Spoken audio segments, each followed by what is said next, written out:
আর তৃতীয় বিষয় এইটা যে একটা গির্জার লোকদেরকে বা গির্জাকে পাস্টরের ঈশ্বরের অধীনে হতে হবে, ওনার আজ্ঞাকারী হতে হবে, প্রভুর বাক্য আজ্ঞাকারী হতে হবে। Hebrews chapter 13 verses 17. আর ইব্রিয় 13 অধ্যায় 17 পদে এরকম লেখা আছে, Obey them that they have rule over you, and submit yourself, for they watch for your souls, as they that must give account, that they may do it with joy and not with grief. আর এইখানে এভাবে লেখা আছে যে যত লোক আপনার উপরে রয়েছে আগুয়া হিসাবে, লিডার হিসাবে, ওনার অধীনে থাকুন, কারণ ওই ব্যক্তি রয়েছে যারা আপনার জন্য প্রার্থনা করে আর ঈশ্বরকে ওনারা You must, let me tell you, you must honor your pastor. আর আমাকে বলতে দিন যে নিজের পাস্টরকে সম্মান করা শিখতে হবে। Bible itself is saying, Bible এইটা বলে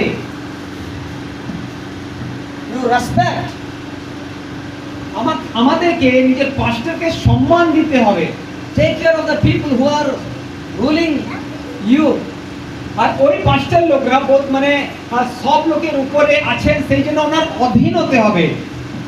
My dear brothers and sisters, আমার প্রিয় ভাই বন্ধুরা, God can do anything in your life. প্রভু অদ্ভুত কাজ আমাদের জীবনে করতে পারেন। He said, উনি বলেছেন submit yourself to your leaders. এখানে লেখা রয়েছে বাক্যতে যে নিজের আগুয়া আছে, লিডার আছে, ওনার অধীনে চলে আসো। Submit yourself নিজের আগুয়ার অধীনে চলে আসো and you pray আর প্রার্থনা করো and obey.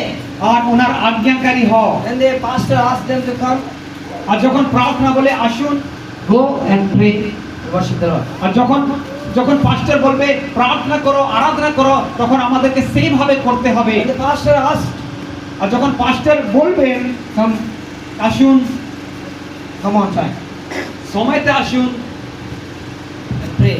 আর প্রার্থনা করুন। As you hear the man of God voice, আর যখন আমরা ঈশ্বরের দাসের কথাকে শুনবো, God will bless you. তখনই ঈশ্বর আমাদেরকে আশীর্বাদ করবেন। No, he said one more word. আর এখানে আরেকটা বাক্য লেখা আছে, We should not do that work with grief, but with joy. আর এখানে লেখা আছে দুঃখতে যে কাজ করতে হবে না, কিন্তু আনন্দ সহকারে সে কাজ করতে হবে। If the pastor is doing the ministry with the tears, it will not give you any profit. আর যদি একটা পাস্টার দুঃখের সঙ্গে চোখের জলের সঙ্গে যদি সেবা করে, আপনাকে কিছু লাভ হবে না। So my dear brothers and sisters, সেই জন্য আমার প্রিয় ভাই বোনরা, please your pastor. আপনার পাস্টারকে খুশি করার চেষ্টা করতে হবে।